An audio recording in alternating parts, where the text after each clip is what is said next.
Bowel induction. Chevelle convertible. So it's like a 72? 72. So it'd be a 502? It's that one's actually that's a 454 car. Okay.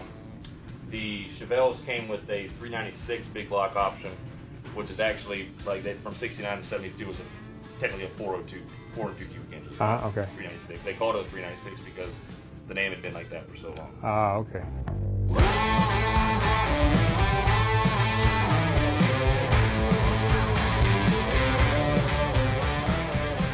This is a 1958 Morris Minor. You know, most car enthusiasts would walk right by this car. It's no big deal. I've got a personal love affair with Morris Minors. I raced one. Finding a Morris Minor in a yard like this, usually they're rust buckets. It's got longitudinally mounted torsion bars in the front. That's your front suspension instead of springs. And they mount to a cross member right in the middle of the car. Usually that cross member is so rotted that it's just broken. And at that point, the car needs major surgery or a new frame. So usually I'd walk by a car like this thinking, oh, it's a rust bucket, which I did the first time.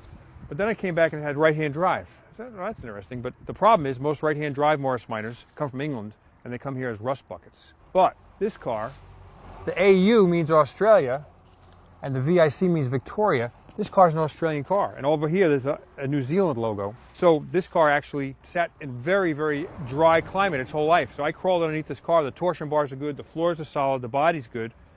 And all the glass is good. It's got 4 hubcaps on it. What's unusual in this car, it's got semaphores, which are these little blinkers that come out.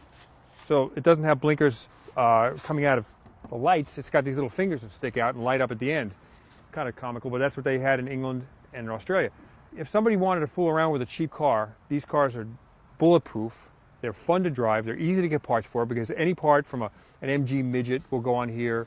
Parts from Austin Healey Sprites will work on here. Would I own this car? Yeah, I would. Will I? Probably not, because I'd need to find a divorce attorney. And if Bubba would sell this at a good price, somebody watching this should buy it.